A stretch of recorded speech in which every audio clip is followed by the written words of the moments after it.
네, 여러분 안녕하십니까? 스마트 러닝 2 제2강. 오늘 제목은 AI 리터러시와 아동 영어 교육입니다. 우리가 다 아시다시피 이 리터러시 전통적으로 문해력이라고 하고 또 우리가 읽고 쓰는 능력이라는 걸 잘 알고 계실 텐데요. 이 미래의 아동들의 학업 역량이 굉장히 중요한 요소입니다. 근데 여기다 AI라는 표현이 붙는다 그러면 과연 의미가 어떻게 바뀌는지 여러분들 궁금하시죠? 네, 오늘은 본격적으로 인공지능 교육, 아동들에게 무엇을 어떻게 가르쳐야 되는지, 또한 우리가 영어 지도를 할 때, 아동들에게 영어를 지도할 때 이러한 인공지능 교육이 어떻게 적용 가능할 것인지에 대해서 소개해 보도록 하겠습니다. 그럼 강의 경청해 주시고요. 토론 준비를 한다는 생각으로 열심히 들어주셨으면 좋겠습니다. 네, 21세기의 문해력에 대해서 한번 제가 설명을 해보겠습니다. 스마트 러닝 1에서 제가 이미 설명했던 것을 복습 차원이라고 볼 수 있는데, 여기 이제 처음 들으시는 분도 있으니까, 다시 정리를 해보겠습니다.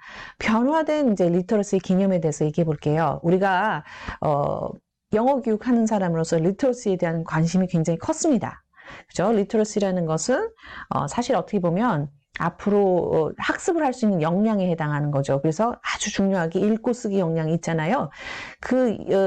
리터러시의 개념이 21세기 사회에 와서는 어떻게 변화했느냐.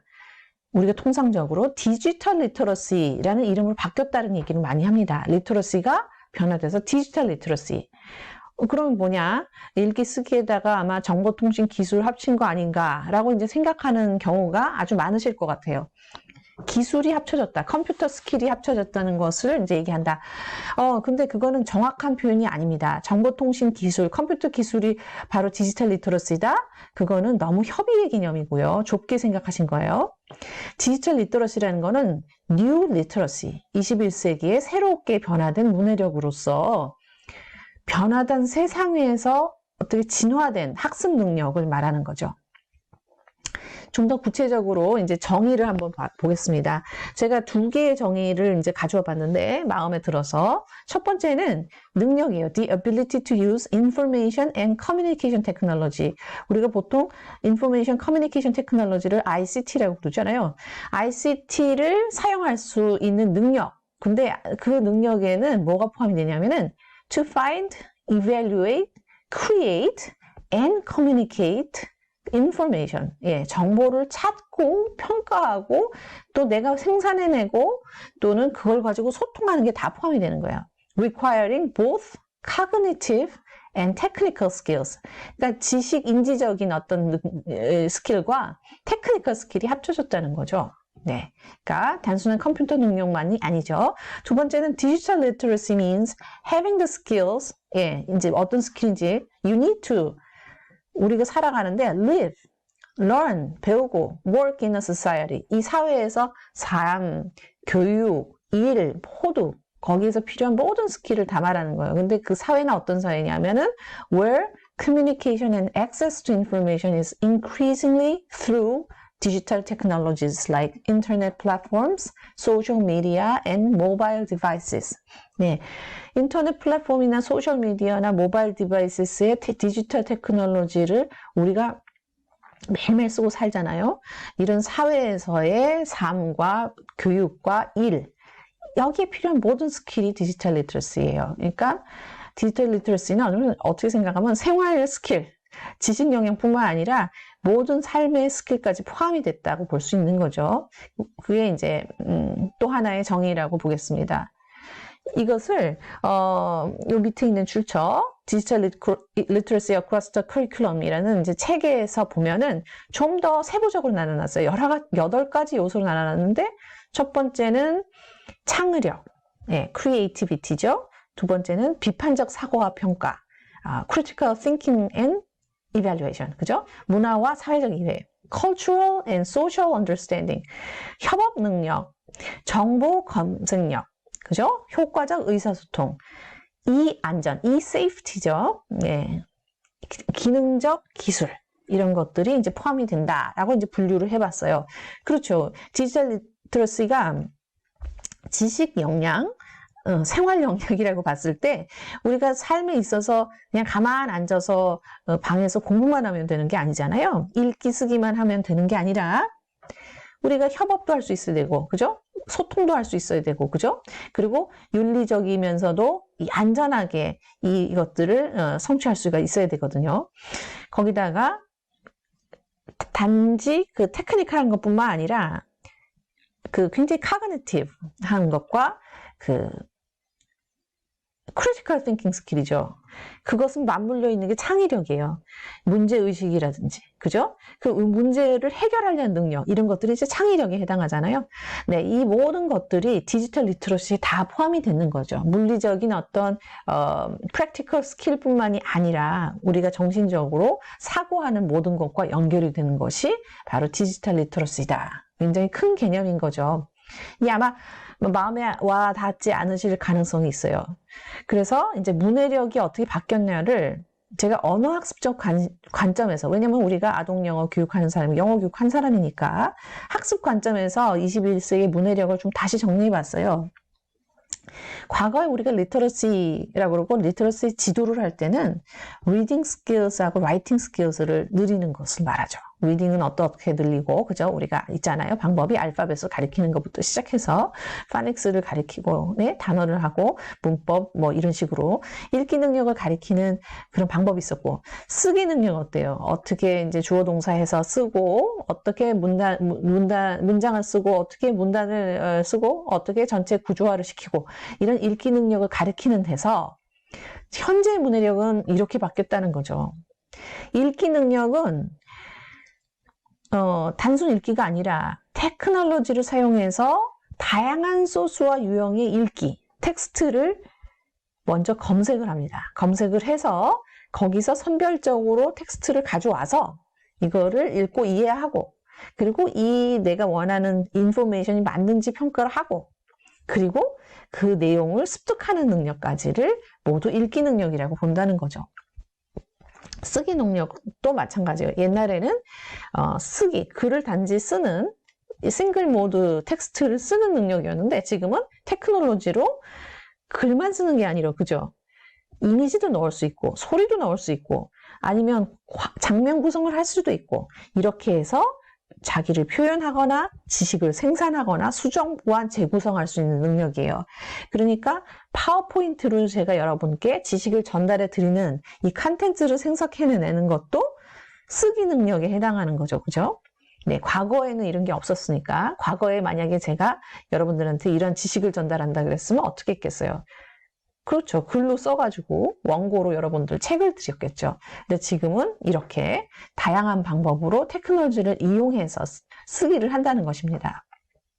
네, 리터러시의 개념이 이렇게 변화했어요. 그러니까 과거에 예를 들면 시험을 잘 보려면 책을 열심히 읽고 암기하고 능력 있게 주어진 거를 잘 해내면 되는 거고, 쓰기 능력은 갖고 있는 지식을 글로 잘 표현해내면 되는 거였는데, 이제는 그거 가지고는 택도 없는 거죠.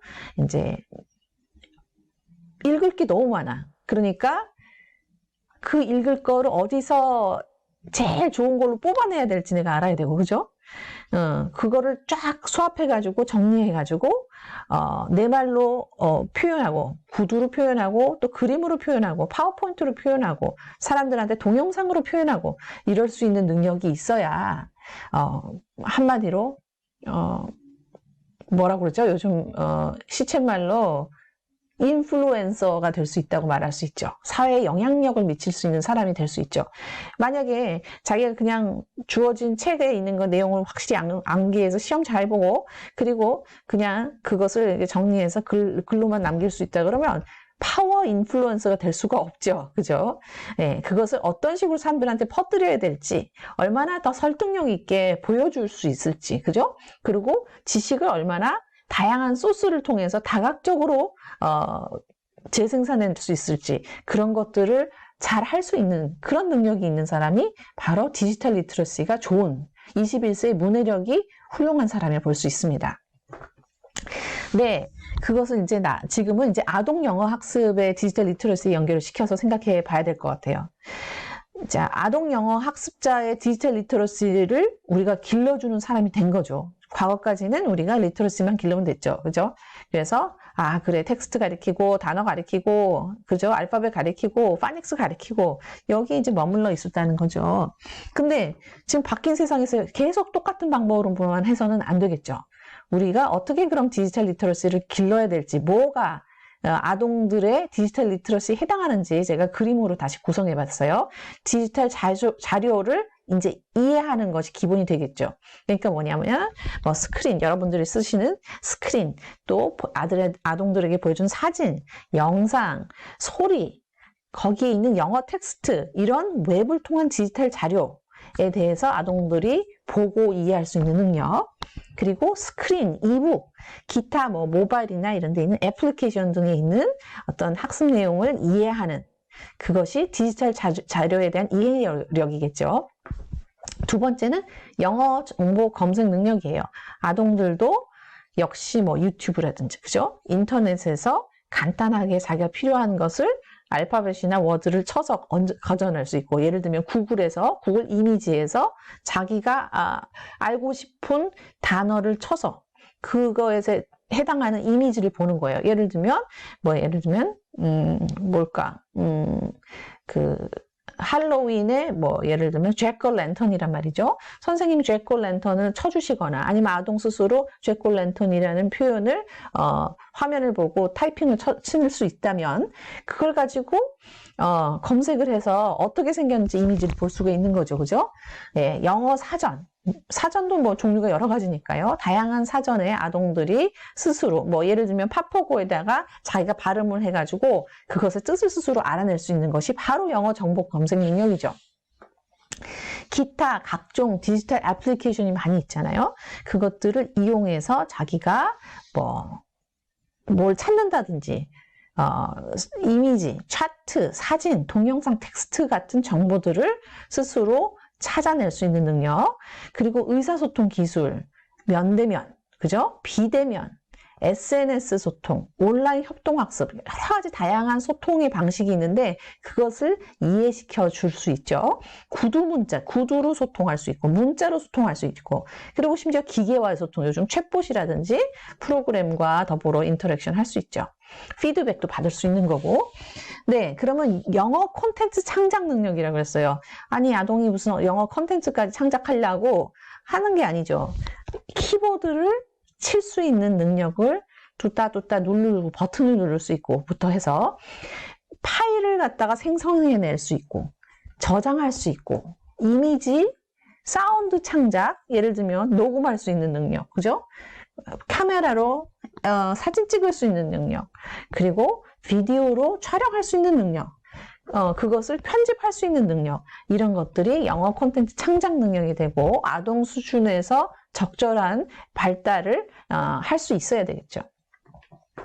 상위 이제 지식 생성 및 교환을 얘기하는데 아동 수준에서 봤을 때 수업 시간에 하는 웹 프로젝트, 디지털 스토리텔링, 디지털 플랫폼을 사용한 ICT 통합, 지식 생산 및 교환 능력인 거죠.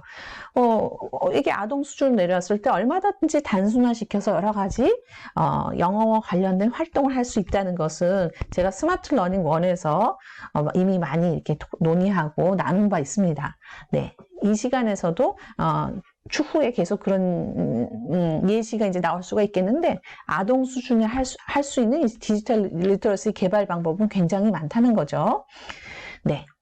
여기까지 디지털 리터러시의 개념에 대한 것이었어요. 그리고 그것을 좁혀서 언어교육, 더 좁혀서 아동영어 교육에 오면은 어떤 것이 디지털 리터러시냐 하는 것을 한번 복습해 보는 셈이에요. 네, 그 지도 원칙에 대해서 다시 한번 이제 정리를 한 다음에 우리가 AI 리터러시로 이제 넘어가야 될 텐데, 자, 그러면 이런 리터러시를 왜 내가 키워줘야 돼? 이거는 딴 데 가서 배우고 나는 영어만 가르칠 거야. 이제 이렇게 생각하시면 안 되겠죠. 그러면 내가 이걸 어떻게 가르치나 한숨이 나오실 수도 있겠죠. 하지만 이거는 수업을 하시면서 수업에서 자연스럽게 습득이 될 수 있습니다. 어떻게 하면요? 이런 원칙을 지키면 그렇죠. 자료를 원에서 준 것만 아니면 내가 지정한 텍스트북만 사용한다 그러면 그럴 수가 없죠. 좀 더 다양한 자료를 구해서 보충 자료로도 쓰고 웹도구로 활용해서 수업을 하시면 되죠. 결합해서. 두 번째, 디지털 도구를 영어학습에 사용할 수 있는 기초 스킬을 길러줄 수 있죠. 예를 들면 선생님이 키보드를 수업 시간에 친다. 아동 앞에 나와서 몇 개 ABC 눌러보기 한다든지, 그죠? 그리고 다양한 영어 사전이 있을 수 있는데 아동들한테 사용하는 모습을 실제로 보여주시고 아동한테 한번 하게 하는 거예요. 예를 들면 팝하고 구글 사전을 꺼내가지고 발음을 시켜서 뜻을 알아내게 한다든지 아니면 문자를 찍어서 자기가 그 뜻을 보게 한다든지 사전 활용법을 예시를 들어주실 수도 있고요. 녹음을 시켜서 녹음한 걸 다시 들어보게 한다든지 그 녹음한 걸 가지고 스토리텔링을 시킨다든지 여러 가지 방법으로 해서 수업 시간에 그런 걸 자연스럽게 넣어주시면 되죠. 그리고 아동 스스로 자료를 검색할 기회를 주고, 그죠? 좋다 하면 나도 선생님한테 말하지 않고 나 스스로 얻어낼 수 있어. 궁금한 내용에 대해서 답을 내 스스로 발견할 수 있어. 그 방법을 도구 활용을 하는 것을 직접 보여주심으로써 알려주실 수 있죠. 아동에게 적합한 내용과 영어 수준의 웹 교육 자료를 선별해서 소개하고 스스로 선택할 기회도, 그러니까 항상 준 것만 하게 할 수도 있지만 때로는 이거 할래 저거 할래 선택의 기회도 줄 수가 있는 거죠. 그러면 내가 내 수준이나 내가 좋아하는 기호에 맞춰 선택이 가능하다는 사실을 알 수 있는 것도 역시 디지털 리터러시의 어떤 기본이 될 수가 있겠어요. 그리고 다양한 채널의 상호작용 기회를 준다. 즉 항상 내가 말만 하고 학생들 듣는 게 아니라 교사 학생 간의 다양한 상호작용, 학생들 간의 상호작용을 시킬 수 있고 영어 사용자와 학생 간의 상호작용을 시켜줄 수도 있죠. 그렇죠. 인터넷을 이용하면 못할 게 없죠. 그 다음에 챗봇과 컴퓨터와 상호작용까지 해서 상호작용은 언어로 굉장히 다양한 각도로 할 수 있다는 사실을 내가 선생님한테 들은 말 연습을 하는 거 선생님하고만 딱 연습하고 끝내는 거 거기에 머무르면 이렇게 할 수 없죠. 내가 알려주고 학생들 반복시키고 선생님이 물어보고 학생 답하게 하고 이런 방식만 쓰고 계신다면 다양한 채널을 활용할 그런 계획도 해보시는 게 좋겠죠. 그리고 테크놀로지를 활용해서 간단한 과제 및 프로젝트를 수업 시간에 적용해 볼 수도 있겠죠. 네. 마지막으로 교사가 스스로 디지털 리터러시 학습 모델로서 역할을 하는 거죠. 예를 들면 뭐 물었는데 선생님이 모르면 나는 지금 모르는데 한번 찾아봐야지 하고 폰을 꺼내서 찾아본다든지, 그죠? 선생님이 이렇게 해서 오늘 나 이런 거 읽었는데 너무 재밌었어. 이런 영상 봤는데 너무 좋았어. 이렇게 선생님이 스스로 학습 모델이 되는 모습을 학생들한테 보여주고 학생도 하고 싶게끔 만들 수 있겠죠. 자, 이런 것들이 디지털 리터러시 지도 원칙인데요. 여기서 느끼시는 게 뭐예요? 여기서 가장 기본되는 게 있어요. 계속 반복되고 있는 키워드를 한번 생각해 보세요. 네, 제가 눈으로 봐도 굉장히 같은 단어가 여러 번 반복되는 걸 알 수 있어요. 스스로라면 되게 많죠. 스스로 학습, 자기 주도적 학습이 아동들에게도 굉장히 중요하다는 거죠. 우리는 자꾸 우리가 해주려고 하는 버릇이 있습니다. 애들은 뭘 모르니까 내가 해줘야지, 내가 깔끔하게 해서 해줘야지. 베풀고 제공하는 것은 좋은 교육 방법이긴 하지만 아이들 스스로 하게 하는 것이 더 좋은 교육 방법입니다. 그걸 명심하시고 학습자를 스스로 학습, 자기주도 학습을 할 수 있도록 길러주는 것이 매우 중요하다는 것도 디지털 리터러시 역량을 키우는데 가장 중요한 부분이라는 것을 잊지 말았으면 좋겠습니다. 네, 이 모습을 보면 스스로 아동들에게 하게 하고 자기 스스로 뭔가 표현, 여기 보면 에일리안 티처, 미래의 엘리안들이 티처가 될 수 있는 미래의 학교의 모습을 그린 거예요. 네, 이 학생이 그린 것 같은데 제가 인터넷에서 갖고 왔기 때문에 얼굴 가렸습니다. 네, 자, 여기까지 해서 디지털 리터러시, AI 리터러시라는 게 디지털 리터러시 안에 들어있는 거고 크게 다른 거가 아니기 때문에 디지털 리터러시를 많은 시간 들여서 설명을 드렸어요.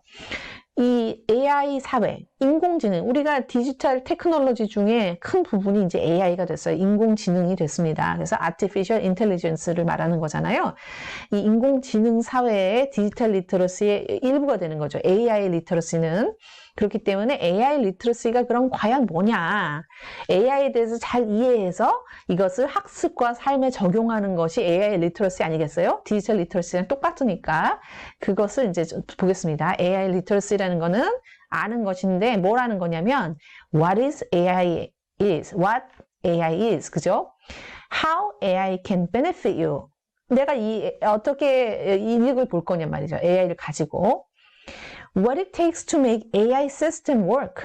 어떻게 AI라는 게 작동하는 건지 그 운영 원칙에 대해서 이해를 하는 거죠. How to engage with AI solutions. AI가 해서 사회의 문제를 해결해 줄 수 있는 그 솔루션을 어떻게 내가 이거를 즐기고 활용하느냐 하는 거죠. 네, 이것이 바로 AI의 리터러시가 되겠어요.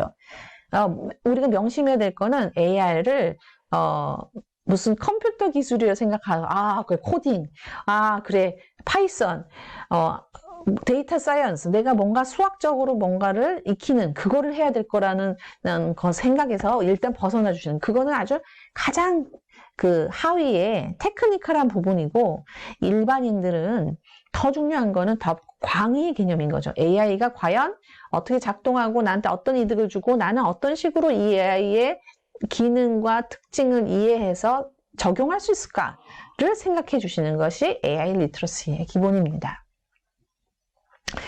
네, 그래서 미국에서 K-12란 말 아시죠? Kindergarten to Grade 12, 그죠? 그러니까 대학교 가기 전까지를 말하는 거예요. 우리는 이제 Kindergarten부터 Grade 1, 2, 3,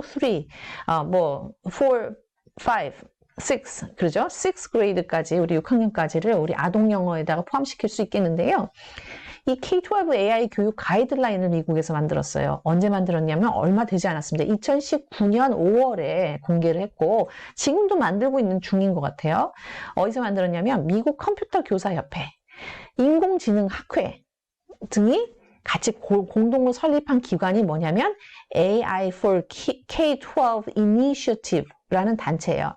그래서 그 단체 홈페이지가 여기 있고 거기 가시면 인공지능 이해하기 위한 5대 학습 분야를 정의해서 학년별 수준에 따라서 교육 목표를 제시하고 있어요. 교육 목표를 다 제시를 하지는 않았더라고요. 제가 보니까 5대 목표를 짜놓고 카테고리 5개 중에 2개에 대해서는 굉장히 상세하게 일단 교육 목표가 올라왔는데 지금 계속 만들고 있는 중인 것 같아요. 그래서 2개의 목표는 뭐냐면 perception하고 learning이에요.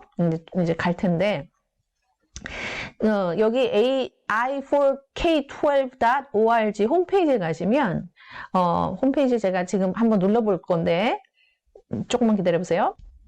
네, 이게 지금 AI4kids kids가 아니고 k12.org 그 홈페이지인데요. 여기 보시면 엄청나게 심플한 홈페이지가 있어요. 뭐 아무것도 없어 보여요. 그죠? 그림도 별로 없고 한국 홈페이지랑은 사뭇 다른데 근데 오해입니다. 여기 가시면 메뉴는 요것밖에 없지만 안에 내용이 참 풍부하게 들어있더라고요. 모양은 없지만 풍부해요. 그래서 재밌었는데 그렇죠. 여기 가이드라인 보시면 제가 얘기한 2가지가 있어요. 5 big idea를 소개하는 사이트인데 big idea 1, perception과 big idea 3, learning에 대해서는 가이드라인이 아주 구체적으로 성취 기준이라고 하죠, 보통. 성취 기준이 있어요. 여기 이걸 클릭하시면 이제 PDF 파일로 들어가게 되는데요. 제가 눌러볼까요? 예, 제가 이거 다운받아서 우리 강의 자료실에다가 올려놨습니다.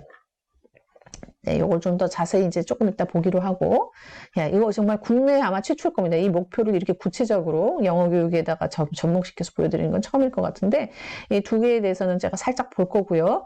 그리고 이제 resources를 가시면 list of resources라고, 여기가 대박이에요. 제가 여기를, 평상시에 가도 몇 개 안 눌러보다가 이번 강의 준비하면서 자세히 봤는데, 아주 많은 내용이 있다는 사실을 알았습니다. 여기 보면 Books and Reports라고 그래갖고 Book Chapter Artificial Intelligence Thinking in K-12 라든지 AI Superpowers, China Silicon Valley's Book Architects of Intelligence 이렇게 상당히 구체적인 어떤 북챕터들이 있잖아요. Artificial Intelligence, How Smart Machine Think. 예, 이 책의 전문이 전부 보실 수가 있어요. 예, Books and Reports. 전부 풀 텍스트를 프리로 볼 수 있게 되어 있고, Children's Books가 있어요. 예를 들면, How to Train Your Robot. 이 책이에요. 그죠? AI 교육용 책인 거죠. 이런 것들이 이제 나와 있단 말이죠. 예를 들면 제가 눌렀잖아요. 그러면 여기 How to Train Your Robot라는 책이 있는 거죠. 이걸 소개하고 있는 거로만 알았는데 실제로 누르면 그 사이트에 직접 가서 보실 수 있어요. 비디오 버전이 있습니다. 다 읽어주는. 텍스트는 여기다 보시면 네, 이 책 텍스트는 여기서 그냥 읽어보실 수가 있게 되어 있어요. 프리 다운로드가 있네요.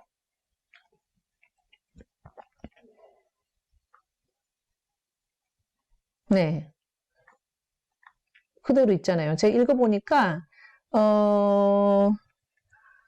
내용이 아주 쉽지는 않지만, 일부를 또박또박 읽어서 학생들이랑, 같이 즐길 만큼이 내용이 됩니다.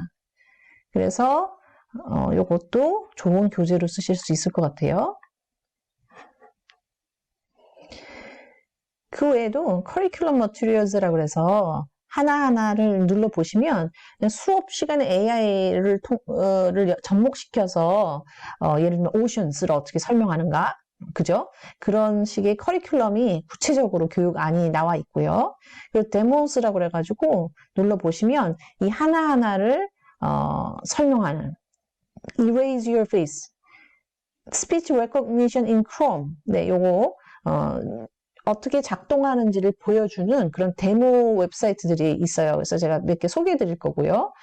그리고 링크도 딥페이크 하는 링크 있고, 온라인 프로페셔널 디벨롭먼트 코스라고 그래가지고 제가 이 코스가 있길래, 보니까, Teaching AI in the Classroom 되게 구미가 당기는 내용이어서 한번 봤거든요. 그랬더니, 프리 온라인 코스로 되어 있고, 이거 들어가서 수업을 쭉 받을 수가 있게 되어 있어요. 여러분 들어가서 이거 수업 다 들으시면 강의, 상당히 비싼 강의를 듣는 거랑 똑같은 효과가 있을 것 같아요. 굉장히 첨단으로.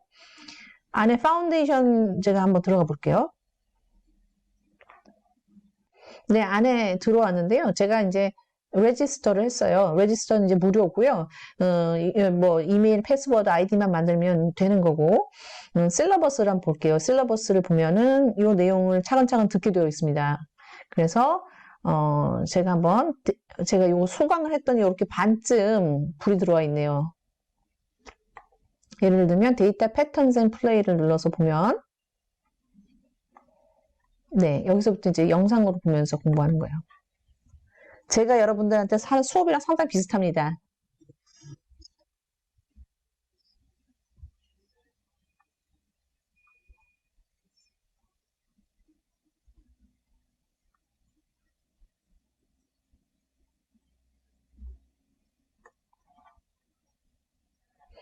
유튜브에 있으니까 어려우시면 자막을 킬 수도 있어요. 아시다시피 조금 속도가 빠르면 좀 늦게 할 수도 있어요.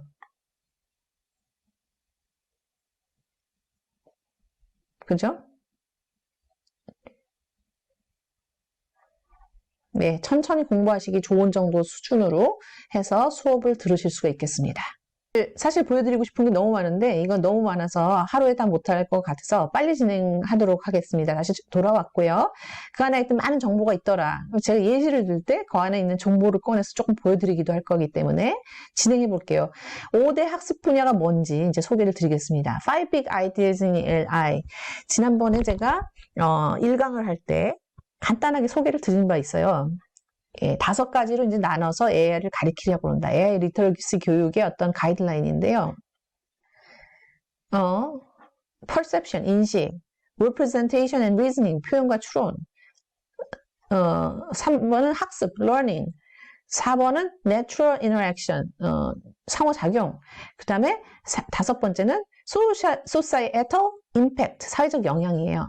그래서 요 가지 5가지인데 이제 오늘은 이 5가지는 전체를 통합한 것이기 때문에 1, 2, 3, 4만 다루도록 하겠습니다. 인식에 대해서 이제 얘기해 볼 수 있어요. 그러니까 AI가 지난 시간에 뭐라고 그랬냐면 인공지능이라는 건 결국 사람의 브레인과 비슷하게 시뮬레이션해서 사람이 할 수 있는 것 그대로 하게 하는 기계를 만드는 것이 AI 기술이잖아요. 사람이랑 비슷하게 해서 사람만큼 하게 하는 것을 아직 훨씬 못 미치는 것도 있고, 그죠? 말 같은 게 그렇다 그랬잖아요. 사람보다 더 잘할 수 있는 것도 있죠. 빅데이터를 많이 넣어서 예측을 하게 한다든가 그런 건 사람보다 더 나은 수준을 지금 하고 할 수 있다고 했잖아요. 이 인식이라는 부분에 대해서 생각을 해볼게요. 기계가 사람처럼 인식을 하게 해주는 거죠. 어떻게 해요? 컴퓨터 센서를 통해서 세상을 인식하는 거죠. 그래서 컴퓨터가 볼 수도 있고, 그럴 수도 있고, 느낄 수도 있도록 AI의 기술을 갖다가 발전시켰다는 거예요. 그래서 음성을 듣고 알아듣는 거 굉장히 어려운 기술이라고 했는데 지금 상당히 가능하고, 컴퓨터 비전, 화면을 보고 아 이게 고양이다 강아지다 알아볼 수 있는 거, 사물인식, 안면인식, 얘가 슬픈 건가 기쁜 건가, 번호판 인식, 우리 많이 쓰는 거죠. 주차장에서 번호판, 화면인식, 그죠? 이게 야동인식, 그죠? 뭐 그런 얘기 있잖아요. 유튜브에서 살색이 많이 보이면 차단당한다고요. 네, 그게 야동이기 때문에 그렇대요. 그래서 화면 인식, 이런 것들이, 전부 비전과 관련된 인식이죠. 게다가 이제 뮤직을 인식한다든지, 왜 그런 거 있죠. 앱 중에 이게 무슨 노래야 하면은, 그 노래를 바로 알려주는 전파 탐지, 주변 인식 등이 있을 수 있겠죠. 이제부터 예시를 좀 드려드리려고 그러는데요. 뭐, 사실 음성인식은 예시를 안 들어도 너무 많아요. 그죠? 그런데 제가 한번 예시를 들어보겠습니다. 아, 우리말 했더니 못 알아듣네. 이건 영어 스피치 레코그니션 데모예요. Once upon a time, there were 3 bears. 고르래. 여기 있네요. 요거. 3 bears. In a small town. 네, 이게 음성 인식입니다. 그죠? 이 기술을 이용해서 우리가 챗봇도 만들고, 그죠? 여러 가지 것을 만들 수가 있죠. 음성 인식의 발달은 이제 어떤 정도까지 왔냐면, 이제 우리가 파워포인트를 보시면, 최신 버전의 파워포인트가 혹시 깔려 있으신지 모르겠는데, 보시면 우리가 이제 슬라이드 쇼에 가잖아요. 그러면 이제 자막 설정의 기능이 있어요. 그래서 음성 언어가 한국어인지 영어인지 해놓고, 내가 이제 발표를 하는 것을 이제 한국어로 이제 말을 해서 동영상 녹음을 하잖아요. 그러면 자막이 찍힙니다. 내가 넣지 않아도 영어로 해도 영어로 자막이 찍히고. 네, 그래서 내가 말을 할 때 그게 자막을 자동으로 찍어주는 음성 인식 기능이 부착이 되어 있어요. 그리고 얼굴 인식으로 보면은 어떤 데 쓸까? 우리가 영어 쪽으로 보면은 토익 시험 볼 때 뭐 얼굴 인식을 해갖고 이 사람이 부정으로 시험을 보나 안 보나 이런 거를 확인할 수 있는 기능도 된다고 하죠. 네, 그리고 지난번에 제가 Think Translator 말씀드렸잖아요. 뭐냐 하면은 이제 이걸 시각적인 인식을 해가지고 이것이 신발이라는 걸 알아보면 바로 슈 하고 이제 나오는 기능을 말하는 건데, 요거에 대해서 제가 조금 자세히 보여드릴게요. 자, 요 밑에 사이트에 가시면 제가 말한 AI experiment with 구글이라고 하시던지 요 주소로 가시면은 이제 이 많은 것들이 있는데 이걸 트라이 해볼 수 있습니다. 근데 이게 experiment with 구글이라는 사이트인데요. 여기 가면은 우리가 이제 지금 방금 말한 인식이라든지 이 AI에서 해놓은 기술들이 어느 수준인지를 확인해 볼 수 있는 다양한 프로젝트들이 있어요. 그래서 그거에서 하나 이제 골라서 보시면 엄청 재미있는 게 많은데, 제가 내려가면서 Think Translator를 찾아볼게요. 네, 여기 Think Translator인데 요걸 한번은 Launch Experiment 할까요? Overview. 네, Overview 먼저 눌러서 보면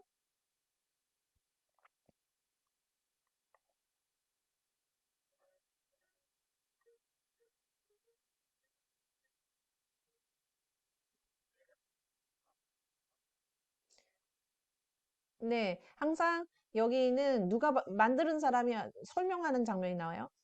트로피.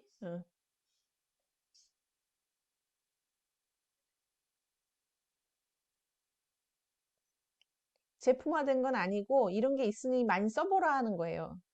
우리가 그냥 갖다가 쓸 수가 있습니다. 기술에 대한 오픈 소스를 제공하는 거죠. 아이디어하고.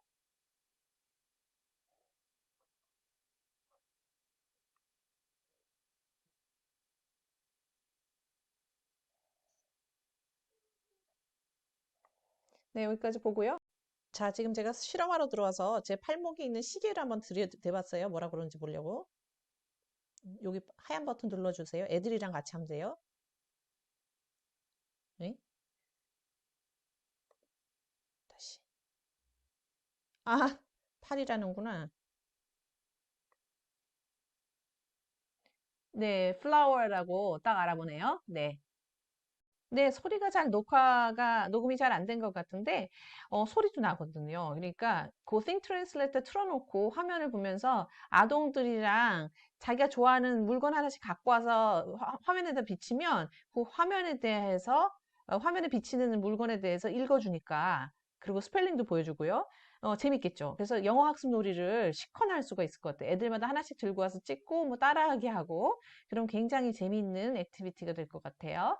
네, 노트북 하나 가지고, 폰 가지고 해도 되죠. 예, 그렇게 하시면 되겠어요.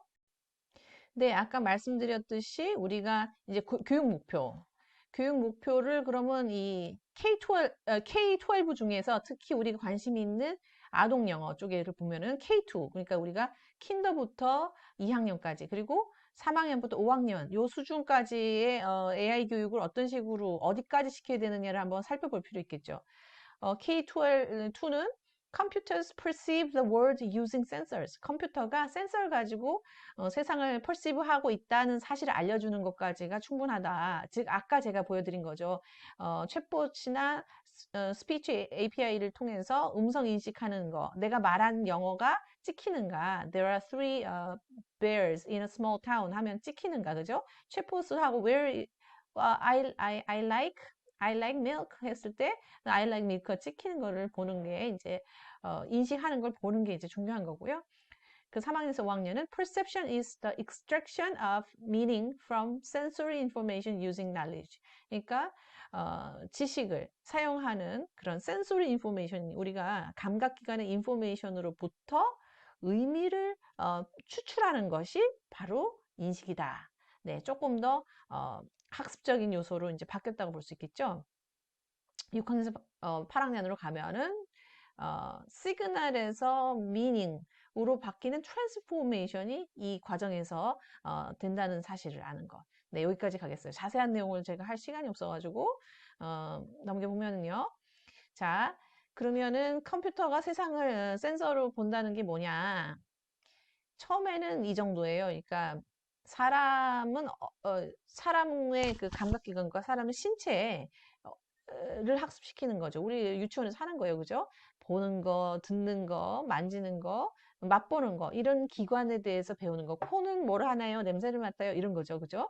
그리고 이제 3학에서 5학년은 사람하고 동물과 감각기관이 어떻게 차이가 나느냐를 이제 공부하는 정도가 우리가 그 living things에 대한 센싱이라면 컴퓨터 센서는 어떤 내용이냐면 컴퓨터 센서에 대한 얘기인데 컴퓨터 센서에 뭐가 있냐면 카메라라든지 마이크로폰 이게 가장 기본적인 센서고 그 다음에 컴퓨터와 폰에 있는 로봇에 있는 그 센서들을 이해하는 거죠. 그죠? 예를 들면 비디오 카메라는 볼 수 있고 마이크로폰은 들을 수 있다는 거죠. 그리고 이제 조금 올라가면은 사람이 센스하는 것과 컴퓨터가 센스하는 건 좀 다르다는 거예요. 대개 컴퓨터는 맛을 보거나 터치하거나 스멜은 잘 못하고 대신에 사람이 못하는 것 중에 예를 들면 사운드 프리퀀시를 갖다가 감지를 한다든지 말이죠. 그런 것들은 사람보다 더 잘한다. 이런 걸 배운다는 거죠. 디지털 인코딩에 대해서는 K2에서는 하지 않는다. 3학년부터 하네요, 보니까. 아주 기본적인 디지털 컴퓨터로 하는 인코딩에 대해서 이제 배우는 거죠. 픽셀에 대해서 예를 들면 이미지는 픽셀, 를 이해하는 것부터 출발하는 거고, 색깔은 RGB 컬러에 대해서 배우는 거. 이런 것들이 3학년에서 5학년. 그죠? 그리고는 이제 조금 더 나가서 보면은 인텔리전트 머신하고 난 인텔리전트 머신이 나눌 수 있다. 그러니까 머신은 머신이라도 스마트한 머신이 있고 난 스마트한 머신이 있다는 거죠. 그리고 인공지능이 들어가 있는 머신과 그렇지 않은 머신을 구별할 줄 아는 거. 네. 그리고 고양이의 시각적인 구별을 어떤 식으로 하는가, 특징적 패턴 분류는 어떻게 해야 되느냐. 예를 들면 고양이하고 강아지 차이가 뭐예요? 그죠? 털도 있고, 예? 그런 건 다른데 뭐 소리가 야옹하고 하나는 멍멍한다든지 아니면 얼굴에서의 차이점도 있을 수 있겠죠. 네, 그런 것을 분류해서 색깔, 텍스처, 뭐 부분적인 것을 학습시키는 패턴 분류하는 연습. 그죠? 그리고 드디어 언어로 왔어요. 말소리, 스포큰 랭귀지에서 인식하는 법, short vowel과 long vowel이 있고, 영어에는 5 vowel이 있는데, 브드에서 바울만 바꿈으로써 다 소리가 달라지는 것에 대해서 배운다든지 하는 것이고, 3에서 5학년은 영어에서 올 수 있는 소리와 올 수 없는 소리를 하는 거예요. 예를 들면 다음에 르는 올 수 있는데 다음에 에는 올 수가 없어요. 드느라는 발음은 없다는 거. 이런 것들은 이제 배우는 것이 프로세싱이에요. 네, 여기까지 해서 인식을 마치고요. 이제 두 번째는 표현과 추론으로 넘어가겠습니다. 인식에서 시간을 많이 보냈기 때문에 표현과 추론은 더 짧게 하겠는데요. 왜냐하면 이거 언어하고는 그렇게 많은 관련은 없어요. 자율주행 자동차 경로를 최적화하게 한다든지, 제가 지난 시간에 설명했듯이 인터넷 검색을 더 빠르고 개인에게 최적화해서 이제 하게 해준다든지, 우리 아마존에서 쇼핑할 때, 그죠? 이 사람이 좋아할 것 같은 거를 보여주잖아요. 그죠? 뭐, 그런 것들이 바로 표현과 추론에서 할 수 있는 기능이에요. 데이터를 많이 가지고 있다가 그것을 통해서 패턴 분류를 해가지고 예측을 해내는 것. 네, 그거를 통해서 이제 구현한 영어 학습은 산타 토익 같은 그런 제품에서 우리가 공부를 하다 보면 너가 모르는 게 뭐다는 걸 알아서 그걸 연습을 특별히 시키고 해당하는 문제를 계속 주게 하는 방법이 있을 수 있죠. 요거는 이제 아주 기초적인 어떻게 보면 예측의 예라고 볼 수 있겠습니다. 또 한 가지 보면은 추론하는 방법. 어떻게 하면은 이제 컴퓨터가 추론을 하게 할까? 추론해서 이제 예측을 하게 할까라는 것을 이제 가장 기본적인 예시로 보여드리면 의사결정 나무, 디시전 트리가 있어요. 이거는 이제 요런 모양인 거죠. yes, no로 가지를 계속 가르면서 패턴을 분석하다 보면 예측이 가능해지는 거예요. 데이터를 그렇게 분류를 해서 보다 보면은 예측이 가능해지는 모양이죠. 지금 요건 가장 심플한 모습을 만드는 건데, 네, 그걸 이제 그런 방식을 이용한 것이 이제 스마트 스피커에서 영어 교육에 이제 쓸만한 좋은 예시를 제가 소개해 드리는 거예요. 20 question, 20개에서 이제 스마트 스피커를 가지고 학습자, 아동이 20개를 할 수가 있어요. 네, 그러니까 아이와 챗봇이 같이 대화를 나누면서 챗봇이 아이가 생각하는 걸 맞추는 거죠. 굉장히 이제 재밌게 배워볼 수 있을 것 같은데요. 인공지능도 배우고 영어 교육도 배우고 그럴 수가 있겠죠. 그래서 예를 들면 지금 제가 하나 켜놨는데 디즈니 캐릭터를 가지고 아마 제가 그 한번 그 스무고개를 예시로 보여드리겠습니다. 시연해서 보여드릴게요. 아동이 이걸 해보면 좋겠죠. Disney characters. You chose Disney characters. Look at the pictures and pick one in your mind and answer yes or no to my questions. Then I will guess what it is. Say, I picked one. If you are ready. 자, 아동이 이렇게 원하는 걸 하나 캐릭터를 고민하는 거예요. 그래서 알라딘, 아나, 벨, 디즈니 캐릭터를 다 보고 어느 거 할까 하다가 팅커벨을 고른다고 쳐보세요. 네, 저는 팅커벨을 골랐어요. I picked one. Is it a human? 이게 좀 헷갈리네. 사람이라고 봐야 되나? No. Is it an animal? No. Does it have a carrot nose? No. Is it Tinkerbell? 와, 딱 맞히네. You got it.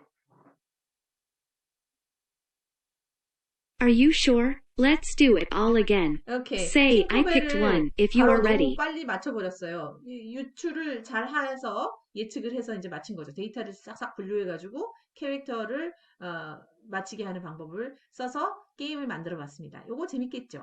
아동들이 하면 재밌겠죠? 자, 세 번째는 학습입니다. learning.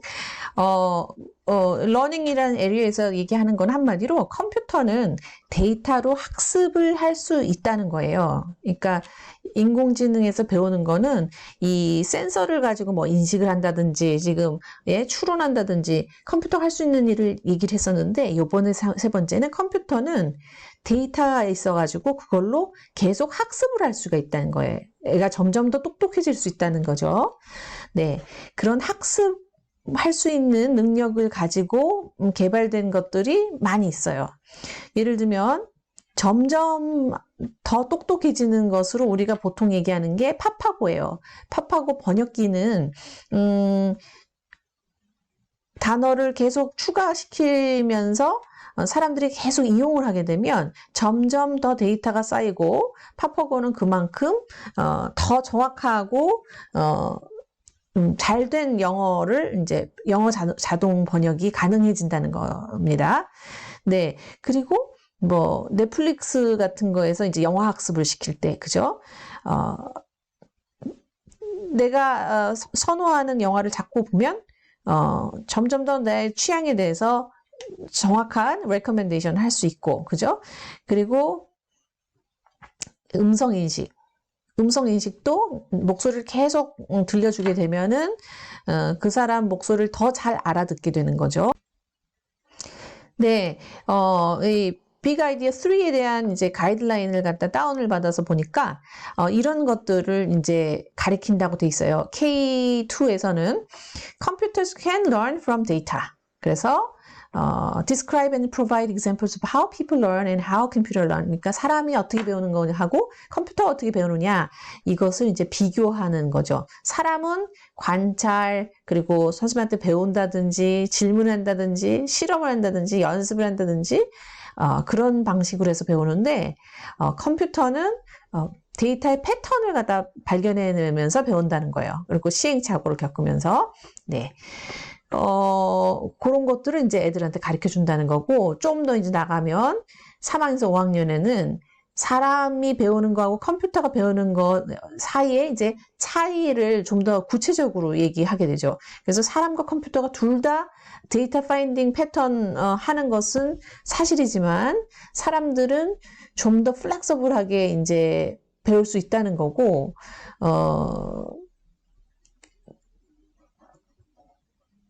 반면에 이제 컴퓨터는 그렇게 이제 알아서 플렉서블하게 하지 못하고 사람이 준 예시를 가지고 사람이 준 데이터 예시를 가지고 그렇게 이제 배우게 된다. 그런 내용을 이제 학습시킨다고 이제 되어 있는 거죠. 그리고 그다음에 nature of learning, 러닝의 어떤 본질에 대해서 또 얘기를 하고 있어요. 그래가지고 그 배울 때 일단 데이터에다가 레이블을 붙이는 거죠. 그래가지고 그 레이블 붙이는 데이터들의 패턴을 갖다가 식별하게 하는 건데, 그런데 이 레이블 붙이는 게 매우 중요하기 때문에 레이블을 어떻게 붙일 것이냐, 어떤 특성을 가지고 이 레이블을 결정할 것이냐, 이거를 이제 판단하는 것이 이제 중요하다는 내용입니다.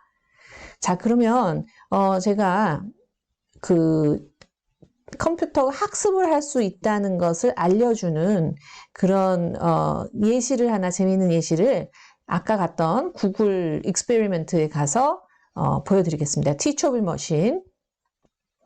네, Teachable Machine을 이제 개발하신 분의 사이트로 이제 들어온 거거든요. 근데 이제 머신으로 해서 그러니까 이제 이 머신러닝을 시킬 수 있는 것이 여기 세 가지가 있어요. 세 가지를 실험해 볼 수 있는데, 예를 들면 이 모션, 움직임을 갖다가 학습시킬 수도 있고, 여기 보면은 이미지를 비전을 자꾸 보여주고 자기를 보여줬다가 이제 동물을 보여줬다면서 어떤 건지 알아맞힌다든지. 근데 이제 우리한테 중요한 거는 언어니까 음성을 학습시키는 걸 한번 해볼게요.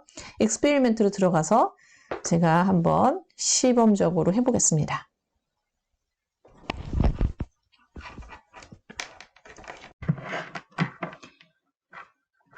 자, 여기 보면은 Get Started라고 되어 있는 거를 이제 누르면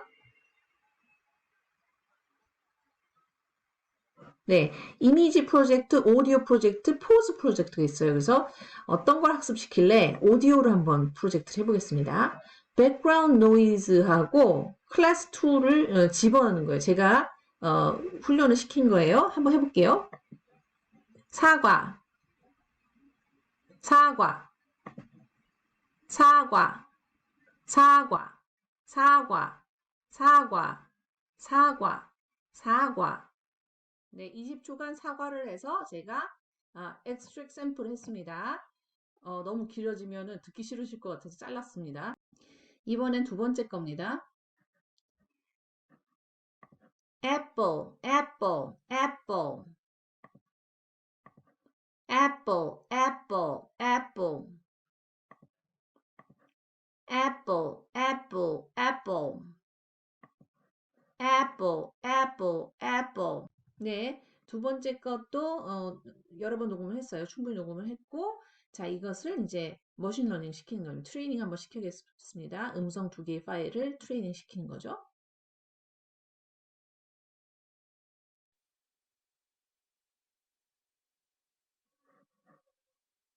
자, 트레이닝이 끝났어요. 자, 트레이닝이 끝나서 이제 어떻게 되나 볼까요? 제가 한번 음성을 내볼게요. 사과, 사과, 오, 맞죠? apple, apple, apple, apple, apple, apple. 네, 네, 트레이닝이 상당히 잘 됐네요. 제가 사과라고 하면 사과가 올라가고 애플이라고 하면 애플이 올라가는 걸 보실 수가 있을 거예요. 네, 이렇게 해서 트레이닝을 시키면 제 목소리를 학습해가지고 알아맞히고 인식할 수 있다. 여기까지가 요 티처블 머신의 익스페리먼트였습니다.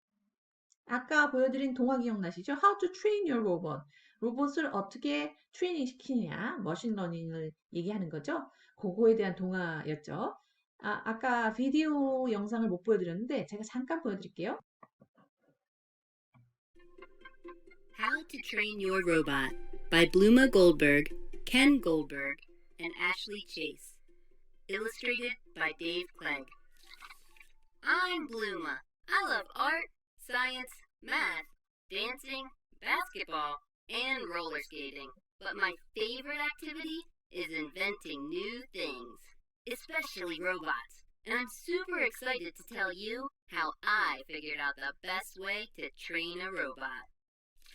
I'm the president of the Razzle Dazzle Robot Club. We meet after school in a room we call the Lightning Lab, where we design and build robots. Our robots do hip-hop dance moves, escape from mazes, launch water balloons, 오, and other 초등학생이 그런 interesting 것도 stuff. 된단 말이에요. Once, 괜찮아요? we hid a robot under a cardboard box and took it out on the schoolyard during recess. We freaked out some fifth graders by making the box move just slightly when they walked by it. 네, 여기까지만 보여드릴게요. 나머지는 한번 직접 가서 보시고 어떻게 로봇 트레인하는 장면이 이 스토리에서 나오고 있는지를 한번 가서 보시고 이걸 가지고 수업 시간에 자료로 활용하면 얼마나 좋겠습니까? 네, 영어 수업 시간에 최고겠죠? 네, 드디어 마지막이에요. 네 번째, 상호작용입니다. 지능형 에이전트는 인간과 자연스럽게 상호작용을 하기 위해 많은 유형의 지식을 요구한다. 그렇죠. 제가 지난 시간에 말씀드린 것 중에 혹시 기억하실지 모르겠는데, 정확하지는 않아도 제 느낌이 그래요. 이 로봇가 하는 일 중에 제일 어려운 것 중에 하나가 사람하고 대화를 사람처럼 하는 거인 것 같아요. 다른 거는 사람보다 더 잘하는 것도 많은데 아직까지 사람처럼 말하기는 어려운 것 같아요. 그래서 상호작용이 자연스럽게 되지는 않고 그걸 위해서 정말 많은 지식이 요구된다는 거죠. 그런데 상호작용을 하기 위해서 필요한 것들이 뭐가 있겠는가 잘 생각해 보면요. 사람의 말을 텍스트를 인식하는 인식, 그리고 사람의 말을 그 소리를 알아듣는 인식, 음성 인식이죠. 그리고 그 다음에 사람처럼 말을 하기 위해서 음성 합성이 필요합니다. 그렇죠? 음성 합성이 필요해요. 그래서 이번에는 음성 인식이랑은 아까 보셨으니까 음성 합성을 한번 보여드릴까 해요. 그래서 이런 걸 상호작용을 통해서 지능형 뭐 비서봇이라든지 대화형 챗봇 같은 거를 이제 만들어낼 수가 있죠. 재밌는 거 있는데, 음성 합성이라는 것은 영어로 text to speech라고 합니다. 그러니까 이 기본적으로 프로그래밍에는 텍스트 언어가 찍히는 거고, 그것을 스피치로 소리를 집어넣어서 사람처럼 말하게 한단 말이에요. 그래서 text to speech라고 그러고 TTS 줄여서 이렇게 말하기도 하고, 음성 인식, 아니, 음성 합성할 때 voice synthesizer, 음성 합성기 프로그램 말하는 거고, speech synthesis 하면은 음성 합성 그런 뜻이 되는 거죠. 네, 그래서 이번에는 아마존사 AWS라는 건 아마존 웹 서비스라는 뜻이에요. 그래서 아마존 AWS에서 제공하는 무료로 제공합니다. 폴리라는 프로그램이 있어요. 음성 합성기인데 아주 성능이 좋으니까 한번 사용해 보시면 좋을 것 같아요. 네, 그래서 제가 바로 들어가겠습니다. 이거는 제 계정으로 들어온 건데 여기 AWS 매니지먼트 콘솔로 들어와서 아마존 폴리가 있어요. 눌러보면 네, 텍스트 투 스피치 음성을 듣고 수정 및 다운로드를 하십시오. 준비되면 통합해 보십시오. 네, 여기다가 원하는 거를 예를 들면 안녕하세요. 제 이름은 서연이에요. 안녕하세요. 제 이름은 서연이에요. 여기에 텍스트를 입력하시면 제가 읽겠습니다. 텍스트만 입력해 주시면 여기서 음성 읽기를 해줘요. 합성을 해준다는 거죠. 그리고 좋은 거는 여기 다운로드 저장도 하실 수가 있어요. 그래서 한국어 대신 우리는 영어가 필요하니까 영어로 가서 영어를 찾아보겠습니다. 여기 있네요. 미국 영어, 뭐 영국 영어, 호주 영어 다 따로져 있는데 여기다가 이름별로 이제 다 다른 목소리인데 시간 없으니까 다 생략하고 하나만 들어볼까요? Hi, my name is Sally. I will read any text you type here. 네, 저는 아이비가 이제 애기라서 좋아요. Hi, my name is Ivy. I will read any text you type here. 네, 그러니까 우리가 뭐 수업 시간에 어떤 거라도 음성이 필요할 때 선생님이 여기 와서 만드시면 돼요. 교과서 내용일 수도 있고 자기가 말하고 싶은 대화체의 말일 수도 있고 동화일 수도 있죠. 예를 들면 Once upon a time there was a beautiful princess. 네, 요렇게 princess 이거 뭐죠? Beauty and the Beast. 잠자는 숲속 공주 시작인데 her name is Aurora. 네, 요렇게까지만 하고 한번 아이비한테 읽혀볼까요? Once upon a time, there was a beautiful princess. Her name is Aurora. 네, 좋죠? 요거 이제 MP3를 다운받으면 파일 저장이 되신다는 거죠. 이거 수업 시간에 학생들이랑 같이 학생들이 쓴 표현을 여기 텍스트로 찍고 같이 듣고 저장하고 또 스토리텔링도 시키고 그러면 너무 재밌겠죠. 네, 요거 한번 또 활용해 보시라고 아마존 폴리 소개드렸습니다. 상호작용하면은 이제 가장 이게 대표적인 것이 챗봇일 것 같아요. 특히 음성 말하기 챗봇. 그래서 이제 챗봇 엘리가 사실은 이제 가장 대표적인 예라고 할 수가 있는데, 외국인 학습자, 특히 우리 아동을 위해서 만들어진 이제 챗봇인데요.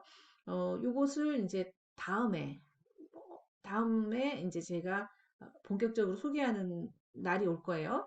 그래서 오늘은 시연을 하지는 않을 거고요. 대신에 생각을 해보시면요. 자유 대화를 하려고 그러면 뭐가 필요하겠는가를 생각해 보시면 지금까지 우리가 배운 것들이 많이 들어갔어요. 일단 사람이 말을 챗봇에게 건넸으면 어떻게 해야 돼요? 음성 인식을 해야 되잖아요. 음성 인식을 하는 기술이 필요하죠. 그거를 인식하면 어떻게 해요? 텍스트로 이렇게 받아 적어지겠죠? 그러면 텍스트로 받아 적어진 것을 그 텍스트의 말을 이해해야 되죠. 굉장히 어려운 부분이죠. 그래서 말을 이해하는 또 기술이 필요해요. 그죠? 말 이해하는 기술. 그 다음에 그걸 알아들었다면 그의 반응을 보여야 되죠. 반응을 보여야 되면은 또 그거를 어떻게 반응할까 그거를 머신러닝을 잘 시켜놔야 되죠. 데이터를 많이 넣고 그래서 이게 이런 의미면 너는 이렇게 반응해라. 그거를 데이터를 많이 집어넣어야 되겠죠. 그죠? 그리고 나면은 어떻게 해야 돼요?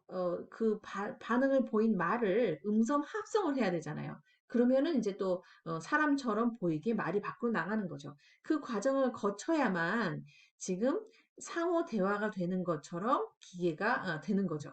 그래서 기계가 상호작용하려고 그러면 이 안에 많은 기술들이 숨어 있다는 것을 알 수 있습니다. 네, 이것으로 강의를 마치겠습니다. 많은 내용을 다루다 보니까 오늘도 1시간을 훌쩍 넘어버렸는데요. 다음번에부터는 조심하겠습니다. 하지만 굉장히 중요한 내용을 가득 채워서 보여드렸던 만큼 열심히 다시 반복적으로 보시고 수업 시간에, 토론 시간에 여러분들의 의견을 많이 듣고자 하니 많은 준비를 해주시기 바랍니다. 이것으로 강의 마치고 다음 시간에 뵙도록 하겠습니다. 감사합니다.